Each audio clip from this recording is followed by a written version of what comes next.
Got Lon Philip Sullivan here from LSU Odyssey breaking down the Tigers for us.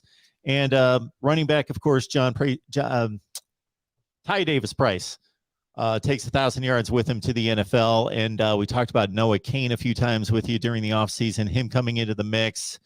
That's an interesting conversation in regards to all the guys vying for running back carries.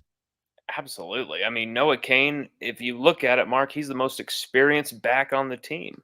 That on roster, he's not there yet, but he's got to be the most experienced and the most productive when you look at carries, when you look at yards, touchdowns. John Emery, he missed the entire season last year academically. It was a huge blow, and Ty Davis Price came in, took advantage of it in the greatest way possible, and now there's talk of him being a huge sleeper pick in this draft because of his weight loss, because of all of the progress he's made during this spring training for the draft. I mean, Ty looks unbelievable. He looks in the best shape he's ever been. John Emery Jr. is no doubt inspired by that. Ty is one of his close friends. I think he's always kept the faith with LSU because LSU always kept the faith with John. Who knows why that happened last year, who's to blame, but it seems like, I don't think it would have been on LSU's specific fault for John to stay with the program and to believe in this new staff. And John's all in. He's fumbled 2 times in 3 practices. Sorry. In his first 3 practices, no fumbles that I've heard of up through practice 5 and 6. But he did have those 2 fumbles in his first 3. But Mike Denbrock took him to the side and just put his arm around him and said, "Hey, it's not like we're going to stop giving you the ball. This is just a purely mental thing, basically. And it's okay. You're fumbling it, but you've got to stop doing this. We got to figure out why it's happening. But it's not like we're going to stop giving you the ball." Interestingly enough, as much as they have grinded with John completely through spring, throwing him the ball a lot out of the backfield as well, Mark, just as much as they've been running, doing all these nice RPO action, running plays with him out of the back, some zone read and stuff like that. A lot of what they were doing, too, was giving Corey Kiner the majority of the reps this Saturday, the sophomore who had a fantastic freshman year. I think he had 3 touchdowns, 300-something yards, was fantastic last year, jumping over guys, stiff-arming guys, plowing over dudes in live games, just crazy. He has special talent, Mark. Corey Kiner, he's a lot thicker, bigger than I've ever seen him too.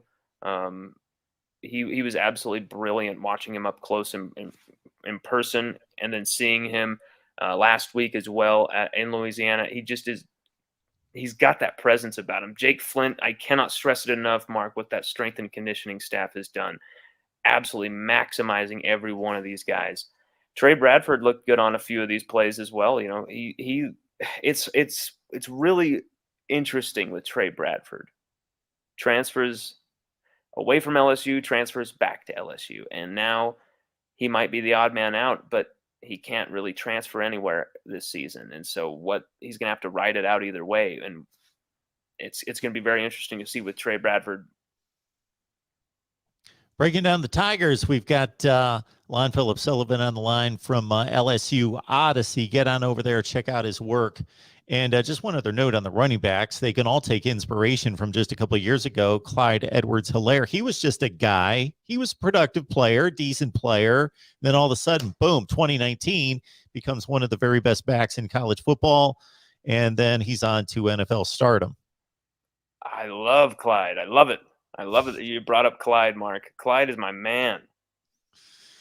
And you got to have some guys there at wide receiver, I'm sure, that have been your guys, like Jamar Chase and Terrace Marshall in recent years have been phenomenal. So Kayshon Boutte, he's the next one in line in terms of he's a star already.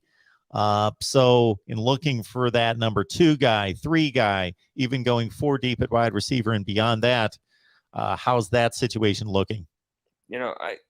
It's got to be Booty, Besh, and then for the 3 through 4 through 5 spot, 6 spot, it's up for grabs, Mark, because Booty and Besh, they're going to be on the field. What they bring is singular. It's brilliant individual greatness and team greatness. You can put them almost anywhere on the field, and you're going to get production, especially yards after the catch as well. Just phenomenal athletes. They're going to be on the field perennially, every snap. They have to be, just the way they play off each other as well. But then Jeray Jenkins has looked, as I said in our first spring practice report, he looks really stout, really thick, really physically imposing. And like I said earlier today, had that big touchdown catch off of Miles Brennan, had another touchdown as well. He looks like he's in fantastic shape, but will he be that number 3 guy? He's going to get a fight for it from Malik Neighbors. Malik Neighbors, he was sidelined for a few practices with coming back from an operation, but he has looked great, Mark.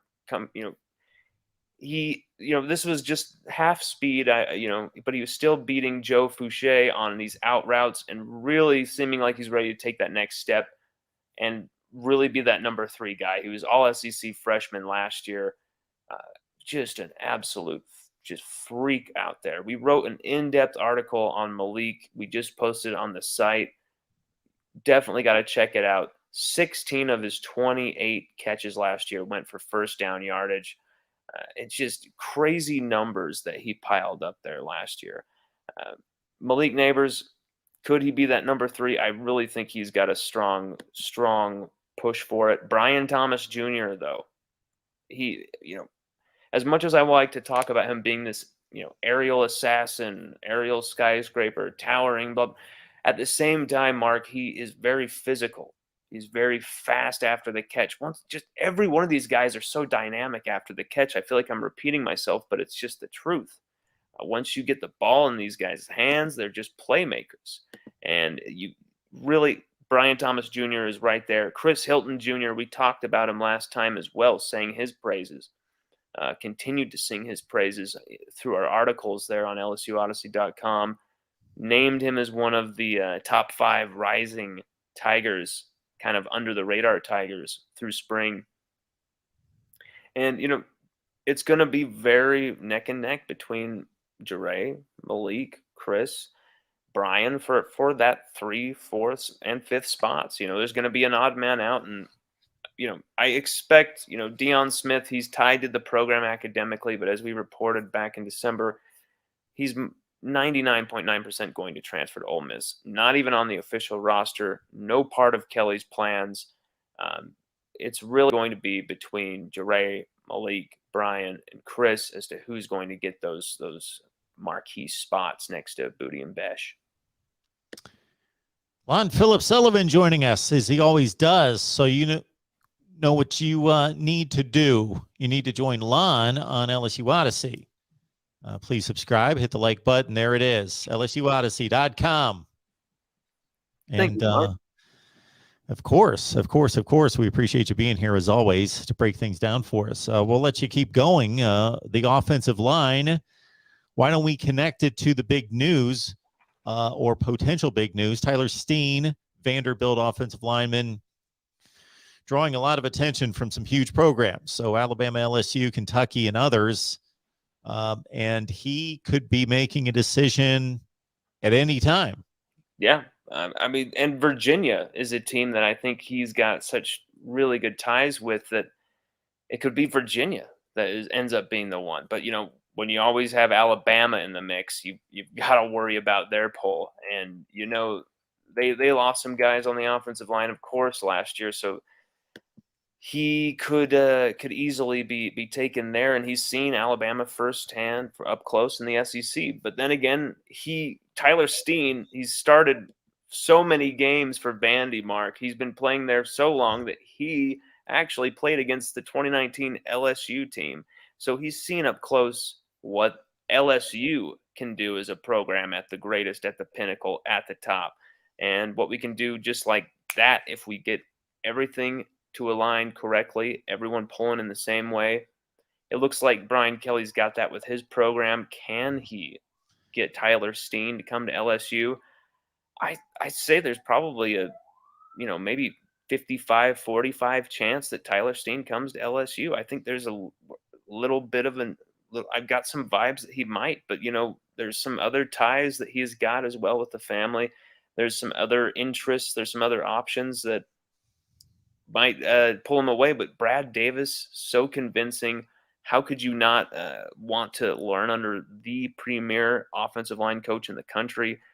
Not only that, why would you give away a very good chance to start, as well as competing against arguably one of the best defensive lines in the country and possibly the best defensive line in the SEC, LSU's 2022 unit?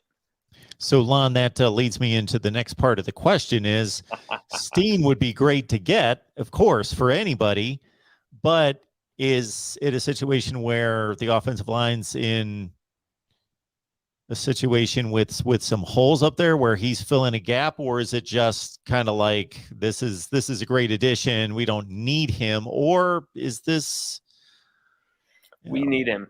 Okay. We need all hands on deck. And I mean, here's the thing. We've got some great guys in the transfer portal. Miles Frazier, Tremont Shorts, but we want to know for a fact. We want to have the deepest O-line we can possibly get. We have, I think, 3 more spots that we can use transfer portal wise.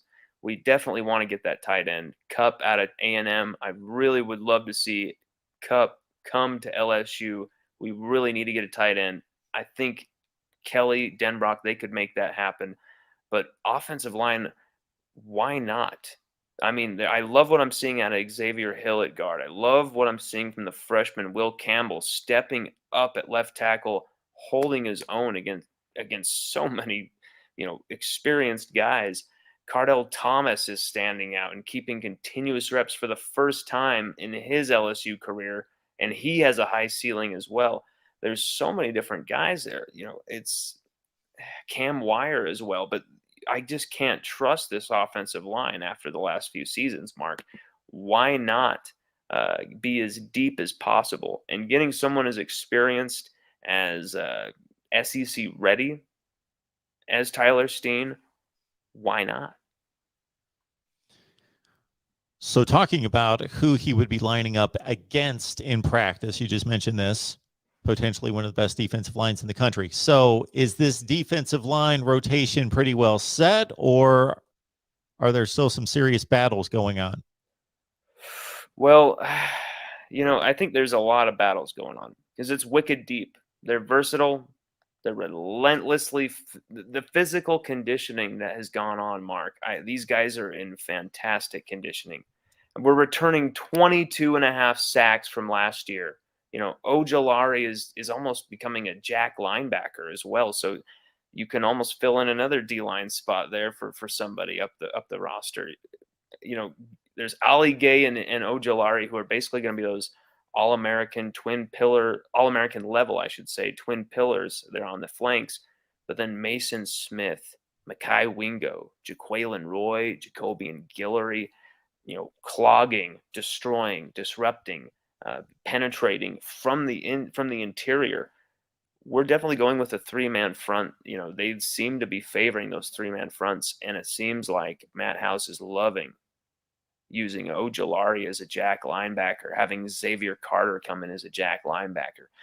Then there's Quincy Wiggins, who's ruthlessly huge for his age, Mark. He's 6'5", 274, and growing. He's got that basketball player's length, but now he adds that stern, hefty muscle. His legs are like cinder blocks, Mark. I mean, seeing him walk up in person, it was like, damn, he's a freshman? Like, I don't want to be hyping him up for he's going to get 10 sacks as a freshman or anything like that. But I see him holding his own, playing a lot of reps, getting a lot of experience this season, and going through the grind as a freshman, kind of like Mason Smith experienced this last season. And, Mason Smith is a special D-line force, Mark. This is a young man that can play DE, DT, put him anywhere. Mekhi Wingo, too, as well. These guys are so versatile. Jaquelin Roy, we just posted an article on his growing progress, Jaquelin Roy's growing progress right there on LSUodyssey.com. he just absolutely destroyed an offensive lineman who shall remain nameless the other day in practice. He just literally blew this guy up, Mark. Just blew this guy up. Just threw him out of his way like he was just nothing. It was crazy. You're probably going to see Roy Guillory be those kind of prime stuffer cloggers, pure DTs, but Mason Smith, Wingo, even Quincy Wiggins coming on the inside from DE. Those guys, you can use them in a lot of different finesse positions. You can use them in a lot of different techniques along the line of scrimmage. And with the Jack linebacker / DEs, Ojolari, Philip Webb, Desmond Little, it's empirical depth, Mark. I really think this is going to be a very, very, very smart, sophisticated defensive line from Jamar Cain in 2022. Lon, is there anything else we need to hit on in regards to what's going on in spring practice?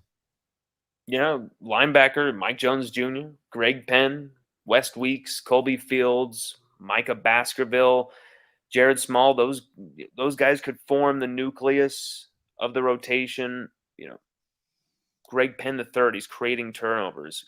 Greg Brooks Jr. at corner, nickel corner, he's already created 4 turnovers in a few games. In a few practices, 2 interceptions. I'm already just going for the games, Mark. I already want the season to start. But yeah, he's already got created 4 turnovers in the first 5 practices, just all over the place. Interceptions, fumble recoveries. Jay Ward had a pick on Jaden Daniels, stepped in front of one of his throws the other day on Saturday. It's looking like LSU's corners, Mekhi Garner as well. This is a young man who, coming from a Louisiana Raging Cajuns, Brian Kelly called him an NFL player at corner, Mekhi Garner. And I can't disagree after seeing him. Unbelievable talent. Got to make sure I get Mekhi Garner's name in here before we close, because I feel like he's going to be that next shutdown corner at LSU, Mark. Mekhi Garner. Don't forget that name.